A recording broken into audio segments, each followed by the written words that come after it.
하나님 말씀입니다. 고린도후서 8장 16절에서 24절 말씀입니다. 너희를 위하여 같은 간절함을 디도의 마음에도 주시는 하나님께 감사하노니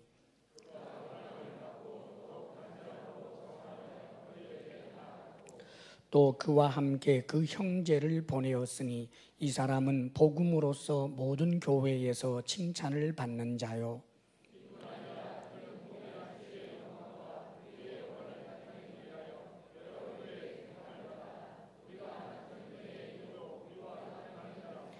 이것을 조심함은 우리가 맡은 이 거액의 연보에 대하여 아무도 우리를 비방하지 못하게 하려 함이니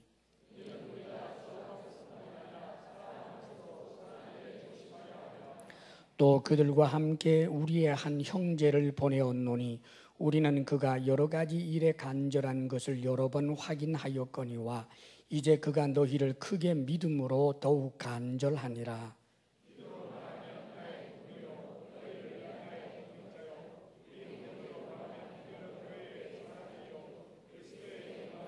다 같이 그러므로 너희는 여러 교회 앞에서 너희의 사랑과 너희에 대한 우리 자랑의 증거를 그들에게 보이라. 아멘. 오늘 이 고린도후서 8장 16절에서 24절 이 본문의 말씀은 이제 드디어 그 고린도 교회 성도들이 그 연보한 것을 이제 받아서 그 다음에 예루살렘 교회에 전달하기 위한 그 일꾼을 세우는 그런 이제 내용이 거기에 기록이 되어 있습니다. 원래 그 고린도 교회는 사도 바울에 의해서 세워졌어요. 근데 그 바울이 1년 6개월 동안 수고를 하고 그렇게 해서 이제 교회를 세웠지만 바울은 계속해서 또 복음을 전하는 사람입니다. 교회를 세우고 그 다음에 거기 일꾼이 세워지고 난 다음에는 이제 다른 곳에 가서 복음을 또 전하고 이제 이렇게 하는데 이 고린도 교회에 문제가 있었지요.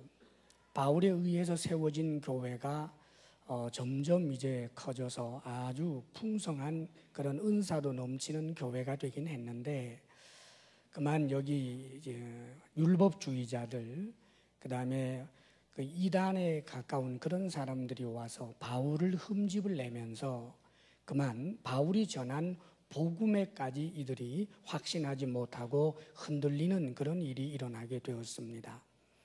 그래서 이 문제를 해결하기 위해서 바울이 참으로 기도도 하고 백방으로 수고를 하고 이제 편지를 먼저 보내기도 했는데 그들이 잘 돌이키지를 않았습니다. 그래서 나중에는 바울 직접 찾아가서 권했습니다마는 오히려 대적자에 의해서 바울이 모욕까지 당하는 그런 참으로 아픈 일이 있었지요. 그래서 바울은 다시금 돌아와서 정말 눈물로 이제 기도하게 됩니다. 그래서 눈물의 편지라고 하는 이 고린도후서 전에 있던 편지, 고린도전서와 고린도후서 사이에 있는 또 하나의 편지, 우리에게 전달되지는 않았습니다만은 그 편지를 써서 디도를 통하여 보냅니다. 워낙 눈물을 많이 흘리면서 쓴 편지라 해서 눈물의 편지, 그러면서 저들의 잘못에 대하여 준엄하게 질책한다고 해서 준엄의 편지라고 알려져 있는 그런 편지를 보내게 되었는데 참으로 감사하게도 고린도 교회 성도들이 그 편지를 받고는 성령의 역사로 말미암아 교회에서 회개의 일이 일어나게 되고 그래서 그들이 온전히 돌아와서 교회가 건강하게 세워지게 됩니다. 그러면서 바울은 이 특별히 고린도후서 이제 디도가 돌아와서 고린도 교회 성도들이 이제 바로 섰습니다라고 하는 그런 승전보를 들으면서 우리가 현재 읽고 있는 이 고린도후서라고 하는 이 편지를 쓴 것입니다. 너희들이 돌아왔다라고 하는 사실에 대하여 기뻐하고 감사하면서 여러 가지 또한 부분들을 잘 격려하는 그런 고린도후서 이 편지를 쓰면서 이 고린도 교회에게 그동안에 하다가 중단한 일에 대하여 다시금 할 것에 대하여 이렇게 재촉하고 명령하는 내용이 담겨 있습니다. 그것이 바로 연보에 관한 부분이었어요. 바울은 어느 곳에 가서 복음을 전하고 교회가 세워지면 이제 예수님을 믿은 지 얼마 되지 아니한 그들에게 놀랍게도 하나님 앞에 드림과 이웃에게 나누는 것에 대하여 훈련을 시켜왔습니다.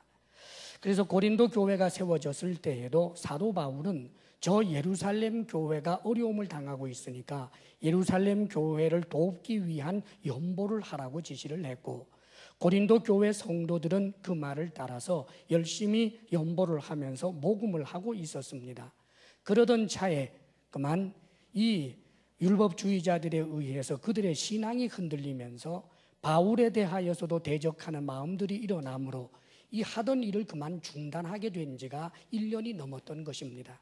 이제 관계가 회복이 되면서 지금 바울은 이제 디도를 통하여 고린도 후서 이 편지를 보내어주면서 너희들이 중단했던 그 연보를 다시금 하라라고 말하면서 디도를 포함해서 또 다른 이름이 알려져 있지 아니하는 두 사람, 그러니까 세 사람의 말하자면 연보위원회를 구성해서 고린도 교회에 파송하는 것입니다.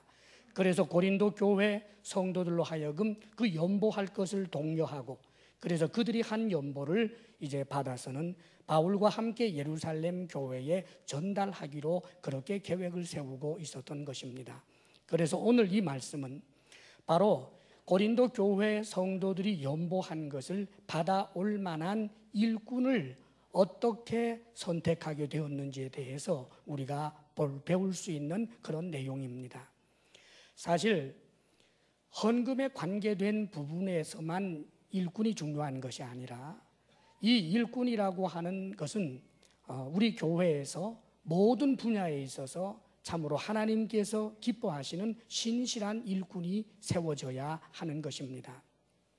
하나님의 일을 할 때 그 하나님의 일은 보통 세 가지 요소가 있습니다. 신구약을 전체 관통을 해서 하나님께서 보여주시는 하나님의 일, 하나님의 나라를 확장하는데 중요한 세 가지 요소가 있는데 그 중에 하나는 말씀입니다. 그래서 항상 하나님께서는 말씀을 주십니다. 구약에도 선지자를 통하여, 신약의 사도들을 통하여 말씀을 주셨습니다. 심지어는 말씀이신 하나님이 사람이 되셔서 이 땅에 오셔서 말씀이신 예수님 하나님, 성자 하나님께서 직접 말씀하시기도 하셨습니다. 그래서 먼저는 말씀을 주셔서 하나님 나라를 세워갑니다. 그리고 또 한 가지는 성령의 역사입니다. 하나님의 일을 하고 하나님 나라를 세워가는 데 있어서 성령의 역사가 없어서는 아무것도 되지 않는 법입니다. 이 기록된 하나님의 말씀, 우리가 성경을 읽으면서도 이 성경을 성령께서 조명해 주시지 아니하고 성령이 역사해 주시지 아니하면 성경 말씀조차도 한낱 하나의 좋은 책이 되어버리고 맙니다. 예수를 믿지 아니하는 사람들이 성경을 읽으면서도 주님을 만나지 못하는 일들이 많은데 성령께서 역사해야만 이 성경 말씀은 살아있는 하나님의 말씀이 되어서 심령과 골수를 찔러 쪼개고 그뿐만 아니라 주님을 만나게 되는 역사가 일어나는 것입니다. 그렇기 때문에 항상 하나님의 일을 할 때 구약도 신약도 말씀뿐만 아니라 거기에는 성령의 역사가 있었습니다. 그 다음에 또 한 가지 중요한 요소가 있는데 그것은 바로 일꾼입니다. 하나님은 사람을 통해서 일하는 것입니다. 수없이 많은 천사들이 있지만 천사를 동원해서 단번에 하실 수도 있겠지만 그러나 하나님은 항상 사람을 통해 일하기를 원하십니다. 그래서 구약에도 선지자를 세워서 성령을 부어주시고 하나님의 말씀을 주시면서 하나님의 일이 이루어가게 하셨습니다. 신약에서도 마찬가지인 것입니다. 우리 주님께서 이 땅에 오셔서 인류를 위하여 구속 제물로 돌아가시기 위하여 오셨지만 우리 주님은 3년 반이라고 하는 긴 시간 동안 당신께서 하신 일은 제자를 일으켜 세우는 일이었습니다. 그래서 주님께서 승천하시고 난 다음에도 주님이 하셨던 그 일을 할 수 있는 그런 일꾼을 세우는 일을 위해서 주님께서는 많이 헌신하고 수고한 것을 성경에서 보게 됩니다. 이것은 주님의 제자들이 그렇게 했을 뿐만 아니라 사도 바울이 복음을 전하는 과정에서도 항상 그와 같이 했습니다. 어느 곳에 가서 복음을 전합니다. 그러면 예수 믿는 사람이 생깁니다. 예수 믿는 사람이 생기지만 예수님 믿는 사람이 생겼다고 해서 다른 도시로 가지를 않습니다. 왜냐하면 교회란 주의 이름으로 스스로 모이고 흩어지고 모이고 흩어지고 모이고 흩어질 수 있어야 그래야 교회이기 때문입니다. 그런 교회가 되기까지 하기 위해서 바울은 어느 곳에서 복음을 전하면 예수 믿는 사람들을 훈련시키기 시작합니다. 그리고 거기에서 그 교회를 책임질 만한 그런 리더들이 세워지게 되면 비로소 다른 곳으로 옮겨가서 또 복음을 전하고 그곳에서 사람을 일으켜 세우는 일을 합니다. 왜 그렇습니까? 하나님께서 하나님의 일을 하는 방식이 그렇기 때문입니다. 말씀을 주고 성령의 역사를 기대하고 일꾼이 있어야 하는 것입니다. 우리 주사랑교회에도 하나님께서 기뻐하시는 교회로 건강한 교회가 되기 위해서는 하나님의 말씀이 있고 성령의 역사가 있어야 하고 뿐만 아니라 하나님 앞에 제가 여기 있습니다, 나를 사용하여 주옵소서 하는 일꾼이 있어야 하는 것입니다. 저는 여러분들이 모두가 다 주의 일꾼이 되기를 바랍니다. 오늘 성경은 어떤 사람들이 하나님 앞에 신실한 일꾼인지 거기에 대하여 우리에게 가르쳐주고 있고 도전해 주시는 말씀인 것입니다. 이 말씀을 통하여 하나님의 일꾼으로서 다 도전받을 수 있는 기회가 되시기를 바랍니다. 오늘 말씀 가운데 16절을 함께 읽겠습니다. 시작. 너희를 위하여 같은 간절함을 디도의 마음에도 주시는 하나님께 감사하노니. 이제 고린도 교회에 파송하게 되는 연보 말하자면 위원 가운데 그 책임자가 디도였습니다. 왜 바울이 디도를 이렇게 일꾼으로 세웠을까? 그 이유를 16절에서 말씀해 주는 것입니다. 디도의 간절함을 본 것입니다. 디도에게 간절함이 있다는 거예요. 이 간절함을 다르게 표현하면 열정, 열심, 그런 것을 말합니다. 일꾼됨에 있어서 가장 중요한 그런 자격 혹은 조건 가운데 하나가 열정입니다. 뜨거운 열정, 열심, 이것이 없어서는 일꾼이 되지를 못합니다. 그렇기 때문에 주님께서도 네가 차든지 덥든지 하라, 미지근해서 내가 토해내겠다라는 말씀을 하셨습니다. 그렇습니다. 열정이 없으면 일꾼이 되지를 못하는 것입니다. 세상 일에 대해서도 열심 있는 사람들, 열정 있는 사람들이 무엇인가 이루어낸다는 것을 우리가 너무나도 잘 압니다. 하나님의 일꾼도 열정이 있어야 합니다. 그런데 오늘 이 말씀, 열정이 이 단순한 간절함이 아니라 너희를 위하여 같은 간절함을 디도가 가졌다라고 말합니다. 이 마음을 하나님이 주셨다는 거예요. 같은 간절함, 다시 말하면 사도 바울이 가졌던 그 간절함, 이걸 가지고 있는데 누구를 위한 간절함인가? 디도 자신을 위한 간절함이 아니라 너희를 위한 간절함이라고 말합니다. 사랑하는 여러분, 그렇습니다. 열정이 있기는 있는데 나 자신만을 위한 간절함과 열정이 있습니다. 내가 더 명예롭게 되고 더 높아지고 내가 더 많이 가진 자가 되고 성공하기를 그렇게 열정을 가지고 있습니다. 그것만으로는 하나님의 일꾼이 될 수 없습니다. 너희를 위한 열정 있어야 합니다. 주님을 위한 열심, 하나님을 위한 사랑, 교회를 향한 뜨거운 열정과 사랑과 열심, 이것이 있어야 한다는 것입니다.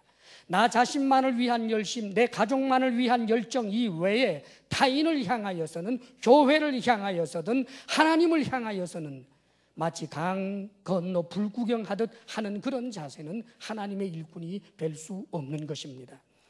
일꾼 되는 자가 가져야 할 가장 중요한 요소 가운데 하나는 교회를 사랑하는 그 열심, 하나님을 사랑하는 그 열정, 그것이 활화산처럼 가슴 속에 타오르는 사람, 이런 사람이 참된 일꾼, 신실한 일꾼이 되는 것입니다.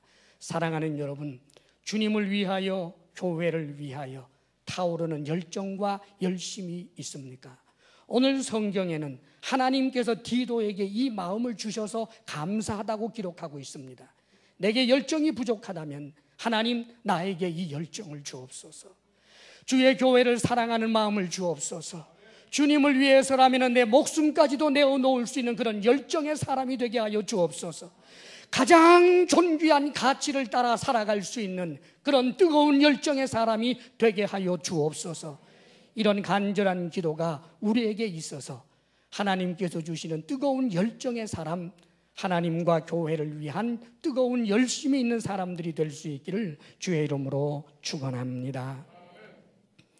그 다음에 계속해서 오늘 말씀은 이렇게 기록합니다. 17절 말씀을 다 함께 읽겠습니다. 시작. 그가 권함을 받고 더욱 간절함으로 자원하여 너희에게 나아갔고. 또 한 가지 요소입니다. 그가 권함을 받고 그럽니다. 디도가 누구에게 권함을 받았을까요? 사도 바울에게 권함을 받은 거예요. 디도야, 당신이 이제 다시 고린도 교회에 가서 고린도 교회 성도들이 연보해온 것을 가지고 왔으면 좋겠다 하고 지금 디도를 권하였고, 디도는 그 권함을 받아들였다라고 하는 말입니다. 사실 디도의 지금 형편은 고린도 교회 갔다 온 지가 얼마 되지 않습니다. 지금 바울은 여전히 복음을 전하고 있는 현장에 있고, 그러면서 지금 디도로 하여금 고린도 교회 문제를 해결하기 위하여 기도하면서 보냈었고, 그래서 디도가 눈물의 편지를 가지고 갔다가 돌아온 것입니다. 그리고 그 승전보를 보고 나서는 이 고린도 후서를 써서 디도에게 맡기면서 그뿐만 아니라 저 예루살렘 그 고린도 교회에서 연보한 것을 자네가 책임지고 가져오라고 지금 그렇게 권한 것입니다. 디도의 입장에서 보면 피곤한 일이지요. 요즘처럼 교통수단이 발달한 때가 아닙니다. 타박타박 걸어 다녀야 할 때입니다. 갔다 온 지 얼마 되지 않는데 다른 사람을 보냈으면 좋을 듯 싶습니다. 그런데 디도는 이 권함을 받아들였다고 그럽니다. 사랑하는 여러분, 이것이 바로 순종입니다. 때때로 보면 만일 사도 바울이 권하였다고 할지라도 디도가 제가 너무 힘듭니다, 다른 사람을 보내시지요 하고 거절했다면 바울도 어떻게 할 방법이 없었을 것입니다. 지금 바울에게 있어서 디도가 필요했고, 디도가 이 일을 할 수 있는 적임자라고 생각을 해서 권했는데 디도는 피곤함에도 불구하고 이것을 받아들입니다. 그런데 놀라운 것은 단순히 억지로 받아들인 것에 그친 것이 아니라 오늘 성경은 더욱 간절함으로 자원하여 너희에게 나아갔고 그럽니다. 자원하였다, 자발적이 되었다는 말입니다. 지금 힘들고 어려운데 바울이 권하니까 그 권함을 받아들여서 억지로 힘들지만 죽지 못해서 지금 그 일을 하겠다는 것이 아니라 자신의 마음을 스스로 지배해서 자발적으로 적극적으로 순종하게 되었다라고 하는 말입니다. 사랑하는 여러분, 하나님 나라 일꾼은 순종하는 사람이어야 하는 것입니다. 그런데 그 순종은 적극적이고 자발적인 순종이 되도록 우리가 우리의 마음을 스스로 다스려 낼 줄 알아야 하는 것입니다. 기왕 받아들였다면, 기왕 일하기로 했다면, 그렇다면 자발적이 되어야 하는 것입니다. 마치 스스로 자원해서 하는 것처럼, 스스로 즐거워서 하는 것처럼 거기에 대하여 최선을 다해야만 하나님 일꾼다운 모습이라는 말씀입니다. 성경에 보면 모세를 하나님께서 이스라엘의 지도자로 세우기로 결정하시고 이제 그 모세를 부르는 장면이 이제 성경에 보면 나옵니다.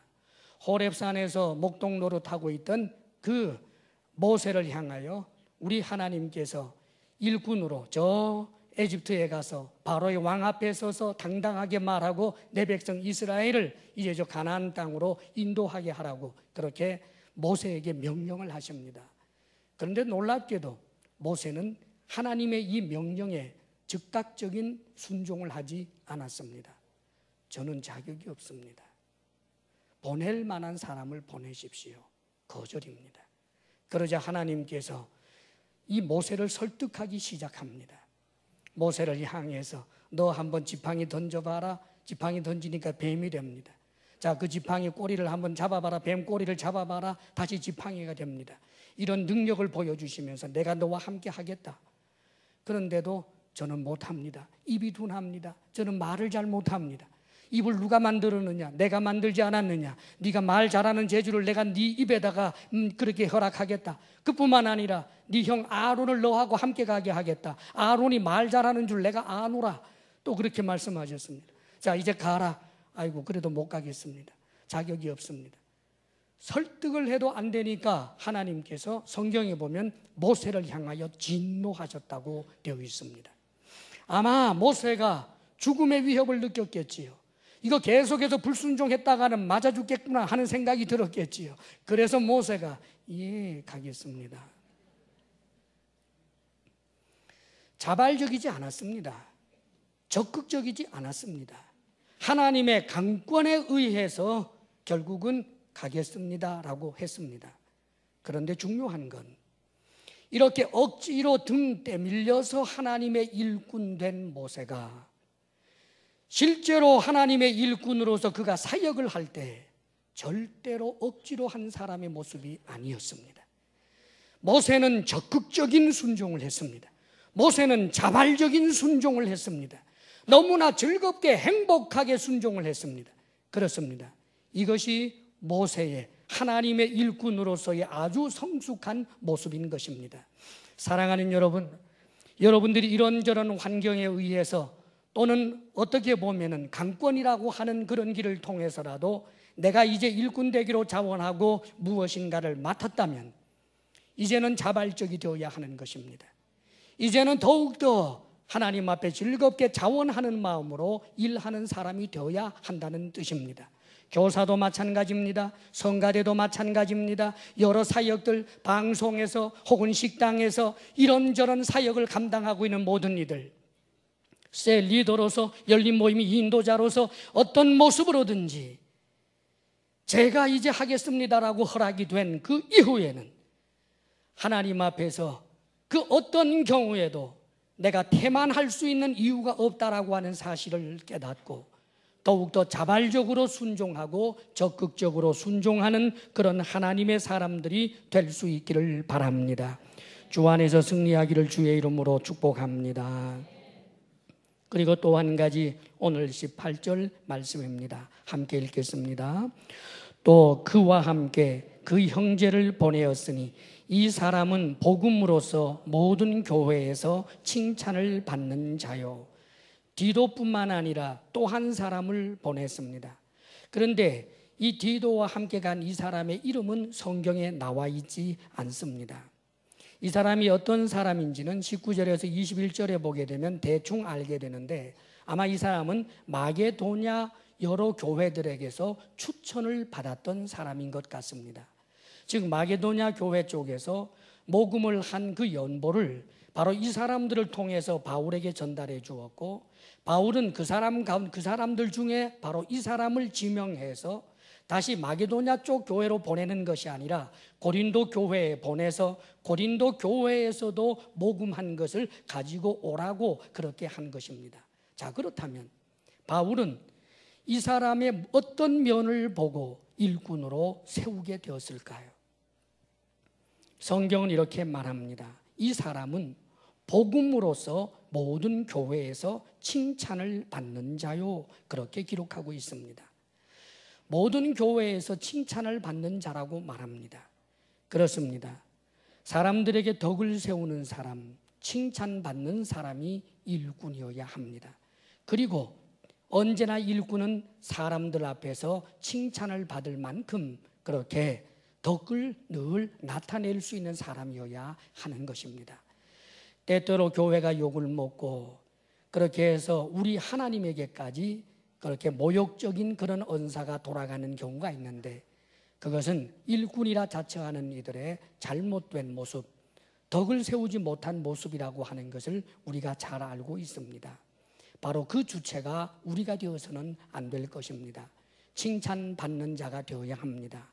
오늘 19절에서 21절에 보면 왜 그래야 할지에 대하여 기록해 주고 있습니다. 19절에서 21절까지 함께 읽습니다. 이뿐 아니라 그는 동일한 주의 영광과 우리의 원을 나타내기 위하여 여러 교회의 택함을 받아 우리가 맡은 은혜의 일로 우리와 동행하는 자라. 이것을 조심하면 우리가 맡은 이 거액의 연보에 대하여 아무도 우리를 비방하지 못하게 하려 함이니, 이는 우리가 주 앞에서뿐 아니라 사람 앞에서도 선한 일에 조심하려 함이라. 그렇습니다. 돈 문제잖아요. 지금 이 돈 문제, 더더군다나 오늘 성경에는 거액이라고 표현이 되어 있습니다. 아마 마게도냐 교회 쪽 사람들도 그랬고, 이제 고린도 교회에서도 은혜를 받고 준비하는 것이, 그들이 비록 가난하고 어렵게 살지만 아마 상당히 많은 액수의 그런 연보가 준비되어 온 것 같습니다. 이런 일들을 책임져야 할 사람들이기 때문에 덕을 세우는 사람이 아니면 굉장히 위험할 수밖에 없는 것입니다. 그래서 오늘 성경에서는 이렇게 말씀하고 있죠. 우리가 주 앞에서뿐 아니라 사람 앞에서도 선한 일에 조심하려 함이라. 구제하는 일은 선한 일이지요. 그러나 그 선한 일도 조심해야 합니다. 사람을 잘 가려서 세워야 합니다. 일꾼다운 사람이 서야 합니다. 속아서는 안 됩니다. 만일 그 귀한 일에 사람을 잘못 세우게 되면 선한 일이 선한 일이 되지 못하고 오히려 비방거리가 될 수밖에 없는 것입니다. 그래서 참으로 심사숙고해서 이 사람을 세웠다, 그런 뜻이 되는 것입니다. 자, 그런데 여러분, 이렇게 덕을 세우는 받는 사람을 세워야 하는데, 이 칭찬이 어떤 칭찬인지를 우리는 주목해야 합니다. 단순히 윤리적으로 선하다, 착하다, 그것만 가지고는 안 됩니다. 오늘 성경 말씀에 18절에 이렇게 말씀하고 있습니다. 이 사람은 복음으로서 모든 교회에서 칭찬을 받는 자요, 그렇게 기록해집니다. 칭찬을 받되 복음과 상관없이 칭찬받는 사람을 말하는 것이 아니라는 말입니다. 복음으로서 칭찬을 받는다라고 하는 것은 복음에 대한 이해가 있고 복음에 감동을 하고 복음을 누릴 줄 아는 사람, 복음을 전할 줄 아는 사람, 복음과 자신과의 관계를 바르게 알고 느끼고 믿는 그 사람만이 교회의 일꾼이라는 말입니다. 이 세상에 주님을 믿지 못하는 사람들 가운데도 우리보다 선한 사람 얼마든지 있을 수 있습니다. 도덕적으로 찬사를 받을 만한 그런 사람들도 얼마든지 있습니다. 그러나 그들에게는 예수 그리스도의 십자가 사건에 대한 감격이 없습니다.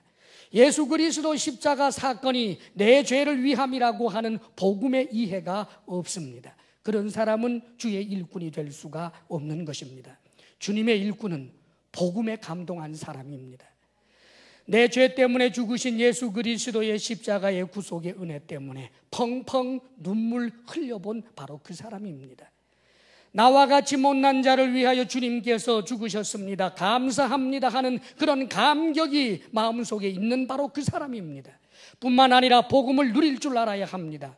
복음은 내 영혼만 구원하는 것이 아니라 인생의 모든 문제를 해결하는 것이 바로 복음인 것입니다.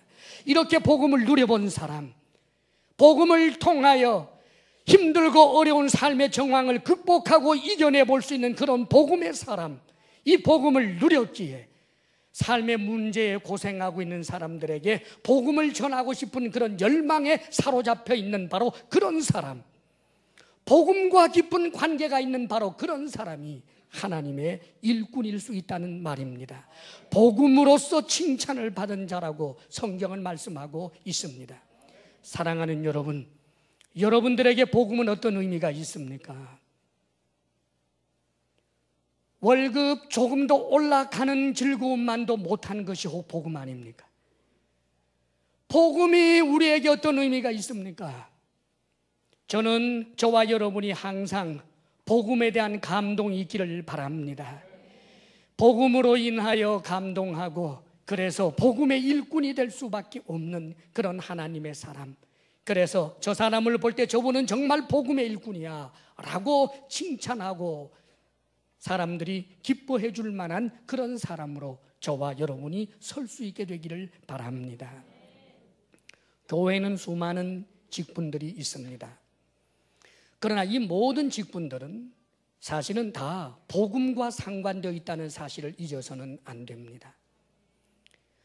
그래서 성경에 보면 처음에 초대교회에서 처음 직분자를 세우게 되는 일이 나오는데, 사도들을 제외하면 이제 평신도 직분자로 집사님이 세워지는 것이 사도행전에 나옵니다. 처음에 세워지는 이유는 사도들이 기도하는 일과 말씀 전하는 일에 더욱더 전념하기 위해서 구제하는 이 일, 행정적인 이런 일들, 이것을 사람을 뽑아서 그들에게 맡겨야 되겠다라고 하는 이유 때문에 집사님들을 세우게 됩니다. 자, 그래서 성경을 보게 되면 세워지는 그 집사님들에 대한 조건은 성령과 지혜가 충만한 사람, 더하여 사람들에게 칭찬받는 사람이라고 했습니다. 자, 그렇게 해서 7 집사님이 세워집니다. 자, 그들이 세워진 이유는 구제하는 일을 좀 더 효과적으로 하기 위하여 세웠습니다. 자, 그런데 성경에는 그들이 하고 있는 그 구제 사역에 대한 일들을 그렇게 기록해 주고 있지 않습니다. 7 집사님들이 그 일을 하지 않아서가 아닙니다. 열심히 했겠지요. 그러나 성경의 관심은 그들이 했던 재정적인 일에 대한 것에 대하여 기록을 해주고 있는 것이 아니라, 놀랍게도 이 7 집사님들이 복음을 전하는 일에 대하여 성경은 기록해 줍니다. 7 집사님 가운데 한 분이었던 스데반 집사님, 복음을 전하다가 돌에 맞아 순교합니다. 빌립 집사님 사마리아 땅에 가서 복음을 전함으로 사마리아 땅에 교회가 세워지게 합니다. 이디오피아 내시에게 복음을 전해서 저 아프리카 이디오피아에도 복음이 들어가도록 했습니다. 성경은 그것을 기록해 주고 있습니다. 사랑하는 여러분, 교회에 이런저런 직분이 있지만 그 모든 직분과 역할들이 사실상은 복음과 관계되어 있다고 하는 사실을 잊어서는 안 됩니다. 주방에서 봉사하는 이들도 사실은 땀 흘려 수고하여 많은 사람들에게 맛있는 음식을 제공하는 그 일뿐만 아니라 그의 삶 자체가 복음과 상관되어 복음을 전하는 사람이 되어야 하는 것입니다. 성가대도 마찬가지요, 교사도 마찬가지요, 방송실에서 일하는 이도 마찬가지요. 교회의 모든 직분자, 모든 역할들은 복음과 상관되어 있다는 사실을 알아야 합니다. 그렇기 때문에 친교사역에 등산선교팀도 있습니다. 왜 등산선교라고 말할까요? 등산을 통하여 체력만 단련하는 것이 목적이 아니기 때문입니다. 왜 축구선교팀이라고 할까요? 축구를 통하여 체력을 연마하는 것만이 목적이 아니기 때문입니다. 사랑하는 여러분, 그렇습니다. 교회에서의 모든 일꾼은 그의 역할이 무엇이든지 결국은 복음과 상관되어 있다는 사실을 잊지 않아야 합니다. 복음을 전할 뿐만 아니라 복음을 누리는, 그리하여 복음을 이해하는, 복음의 감격에 사로잡혀 있는 그런 사람들이 진정한 일꾼인 것입니다. 하나님 앞에 신실한 일꾼들이 되시기를 주의 이름으로 축원합니다. 그리고 오늘 말씀 가운데 22절입니다. 22절 다 함께 읽겠습니다. 시작. 또 그들과 함께 우리의 한 형제를 보내었노니 우리는 그가 여러 가지 일에 간절한 것을 여러 번 확인하였거니와 이제 그가 너희를 크게 믿음으로 더욱 간절하니라. 여기 또 한 사람이 나옵니다. 역시 이름이 나와 있지는 않습니다. 디도와 그리고 마게도냐 교회 쪽에서 추천한 한 사람과 그리고 바울 일행 가운데서 바울이 잘 알고 있는 또 한 사람을 지금 보내는 것입니다. 아마 이 세 사람 혹은 그 세 사람 넘어서 우리가 잘 알지 못하는 또 다른 사람들도 있었을런지 모르겠습니다. 여하간 이 세 사람이 중심 인물이었다는 말이지요. 자, 이 세 번째 이 사람을 이제 바울이 일꾼으로 세운 이유가 무엇일까요? 성경은 이렇게 얘기합니다. 그들과 함께, 즉 디도와 또 한 형제지요. 그리고 우리의 한 형제를 보내었노니 우리는 그가 여러 가지 일에 간절한 것을 여러 번 확인하였거니와 그럽니다. 바로 이 사람 이름은 모르겠습니다마는 바울과 함께 했던 사람이겠지요. 그런데 바울은 그의 간절함을 보았습니다. 여기서 말하는 간절함이란 조금 전에 말한 것처럼 열정, 하나님을 향한 사랑, 교회를 향한 열정과 사랑, 이런 중심을 가지고 있는 사람을 말합니다.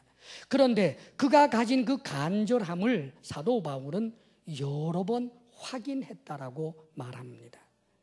바로 이것입니다, 여러분. 사실 우리는 사람의 중심을 볼 줄 모릅니다. 우리는 사람을 정확하게 다 알 수가 없습니다. 그렇기 때문에 사도 바울은 자신의 일행 가운데서 이런 일 저런 일을 맡겨보면서 그가 하고 있었던 그런 태도와 자세를 보면서 그의 마음 중심을 나름대로 읽게 되고, 그래서 이만하면 이 사람이라면 맡길만 하다라고 하는 것을 이제 확인해서 이를 세웠다라고 이야기하고 있는 것입니다.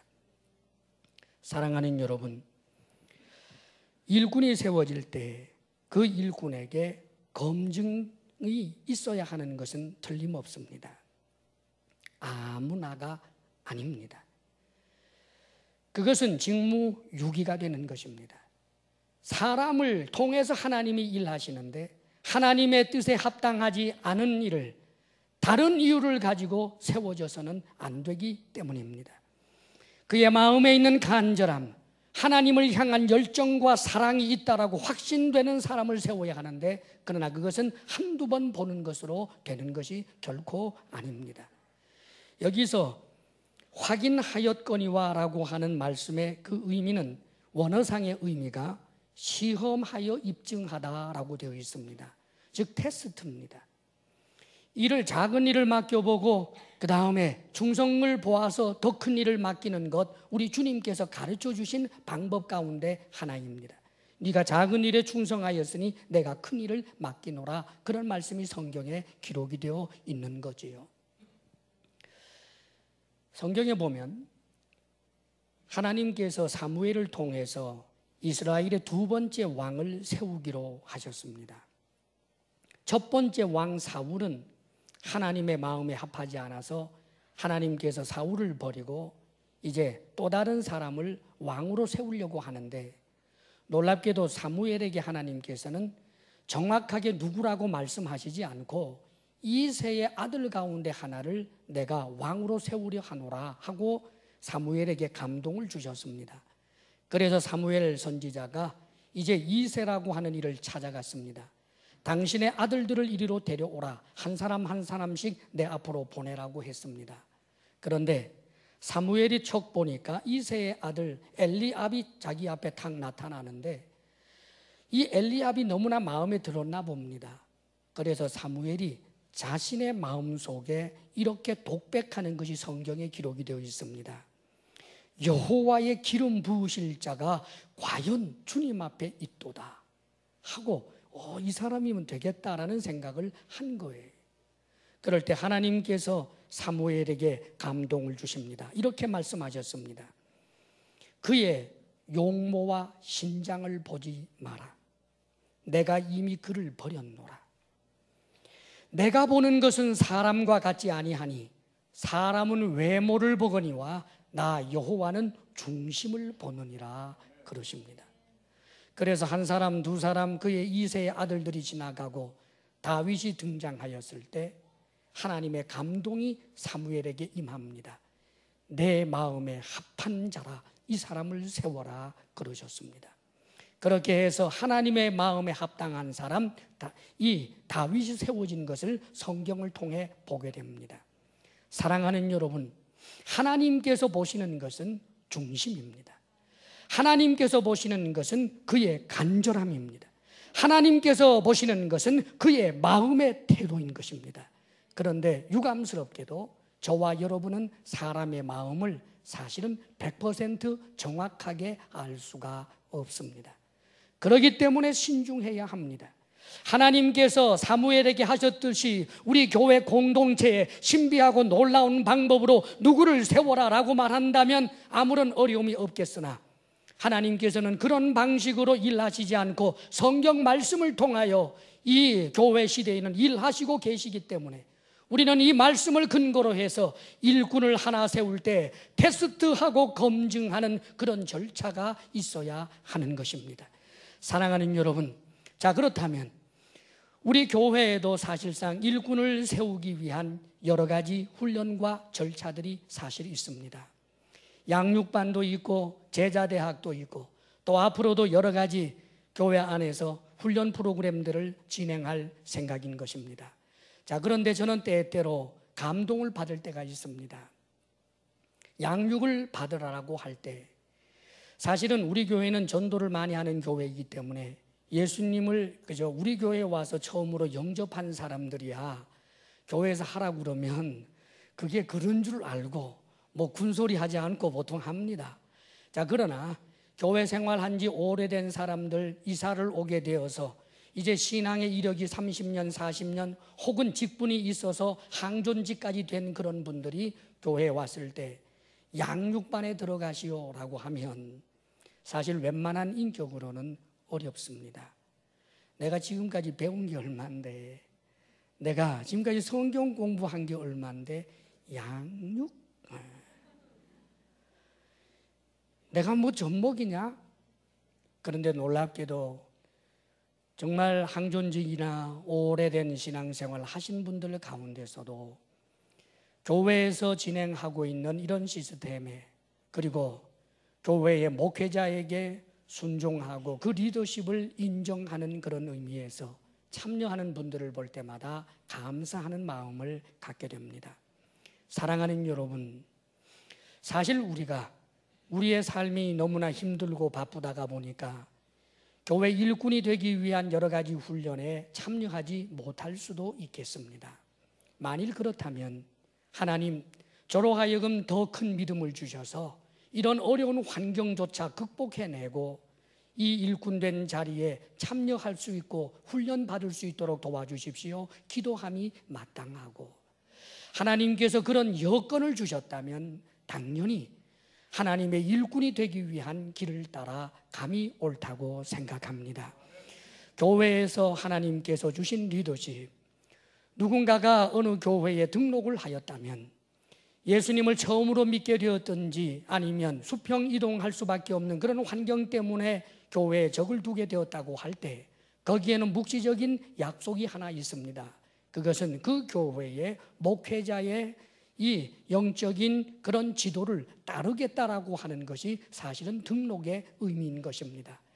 만일 우리가 참으로 내 환경이 너무나 힘들고 어려워서, 그리고 내 믿음의 수준이 못 미쳐서 일꾼된 훈련의 자리로 나아가지 못할 때 내 가슴을 치면서 하나님 앞에 여건을 주옵소서라고 하는 것은 아름다운 일이지만, 혹 우리 마음의 태도가, 우리의 중심을 보고 계시는 하나님 앞에서 내 마음의 태도가 교만의 가시 때문이라면, 내가 왜 훈련받아야 하느냐라고 하는 교만의 가시 때문이라면, 그래서 훈련을 받지 않는 것이라면 그 마음을 정확하게 보고 계시는 하나님 앞에 얼마나 부끄러운 일인지 모릅니다.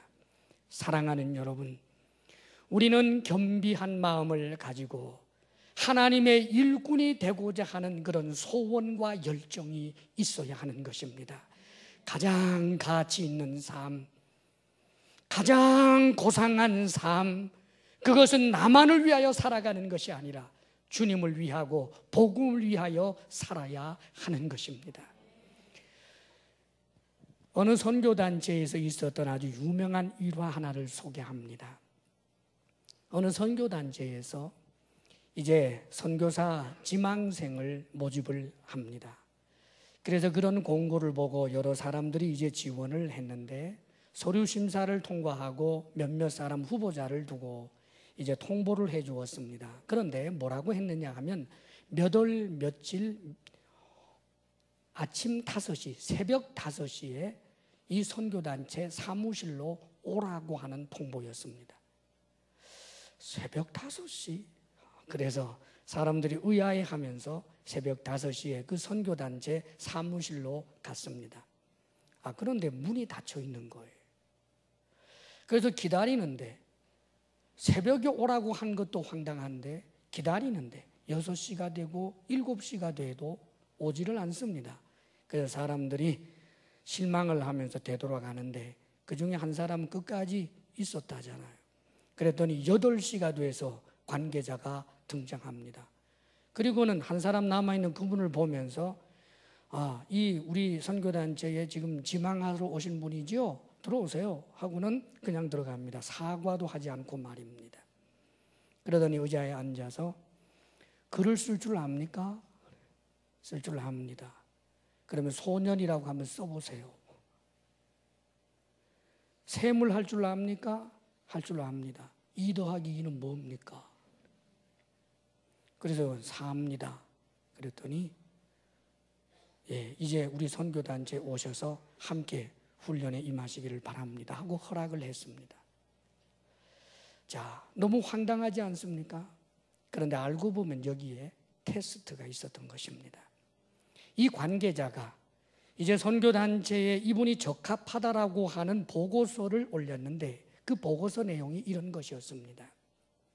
새벽 5시에 오라고 했는데 그는 일찍 참으로 잠에서부터 벗어나서 근면하게 5시까지 정확하게 시간을 지켜왔습니다.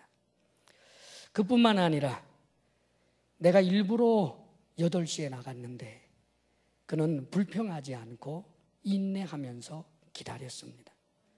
그뿐만 아니라 제가 그에게 한 질문이 아주 황당하고 모욕적이라고 할 만한 내용이었는데 겸손하게 제가 묻는 말에 온유하게 대답했습니다.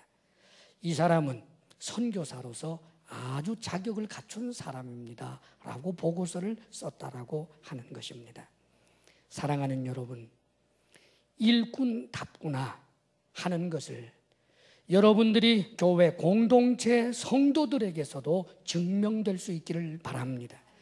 우리의 중심을 보시는 하나님이야 기왕 알고 있겠지만 만일 내 중심에 아직까지 교만의 가시가 있고 악함이 있다면 그것을 도려내고 또 도려내야 할 것이고 나에게 주어지는 그런 상황들을 하나님께서 주시는 연단이고 테스트인 줄 알아서 자신의 발전의 기회를 삼고 극복하고 또 극복하여 영적인 아비가 되고 어미가 될 수 있는 하나님의 사람들이 되시기를 바랍니다.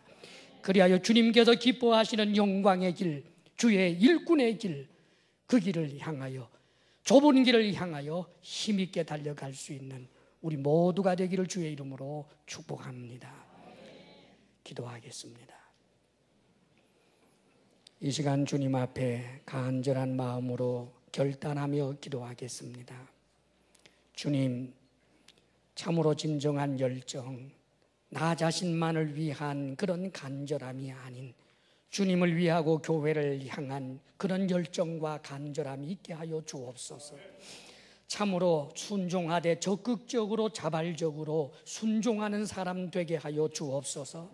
덕을 세우게 하여 주시고 교만의 가시가 우리 중심에 있지 않게 하여 주시옵소서. 이 시간 간절히 기도하겠습니다. 아버지 하나님, 참으로 죄로 말미암아 하나님 나라여야 할 이 땅이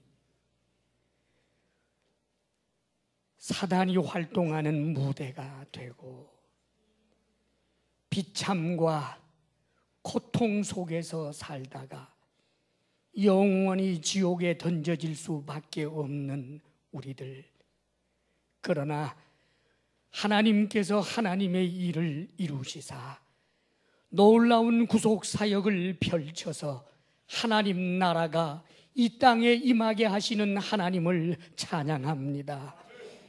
하나님 나라를 위하여, 하나님의 일을 위하여 오늘도 쓰임받을 만한 일꾼을 찾으시는 하나님 앞에 아버지여 일꾼 되기를 원합니다. 신실한 일꾼 되기를 원합니다. 아버지여, 우리의 마음속에 주님을 향한, 교회를 향한 사랑의 열정이 늘 활화산처럼 타오르게 하여 주옵소서. 주님 앞에 순종하되 자원함으로 순종하게 하여 주옵소서. 우리의 마음속에 한순간도 교만의 가시가 일어나지 않도록 스스로 겸비하여 하나님 앞에 모든 역경을 극복하며 더욱더 성숙한 하나님의 일꾼으로 좁은 길 달려가게 하여 주옵소서. 아버지 하나님, 우리에게 주신 은혜를 우리가 무엇으로 갚겠습니까? 하나님께서 주신 물질 가운데 다만 거룩하게 구별하여 올려드리오니 아버지 하나님, 우리가 편손을 부끄럽게 마옵시고 우리가 드리는 이 작은 예물을 받아 주시옵소서.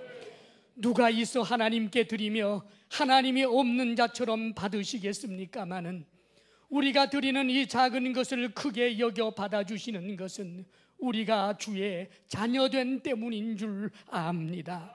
아버지여, 힘을 다하여 드리며 즐거움으로 드린 성도들의 삶의 애환을 보옵시고 저들의 피로를 따라 이 땅에 기름진 것을 허락하여 주옵소서. 사랑하는 성도들, 하나님께로만 받기로 결심하게 하시며 불의의 재물에 마음 두지 않게 하옵소서. 하나님께서 주시는 것으로 분복을 누리며 하나님께 드리며 이웃에게 나누며 살아가는 물질의 선한 청지기들 되게 하옵소서. 우리 성도들에게 건강의 복을 주옵소서. 마음의 평강을 주옵소서. 부부사랑 돈독하게 하여 주옵소서. 우리에게 선물로 주신 우리의 자녀들이 하나님께서 원하시는 분야에서 꼭 있어야 할 소중한 사람들 되게 하여 주옵소서.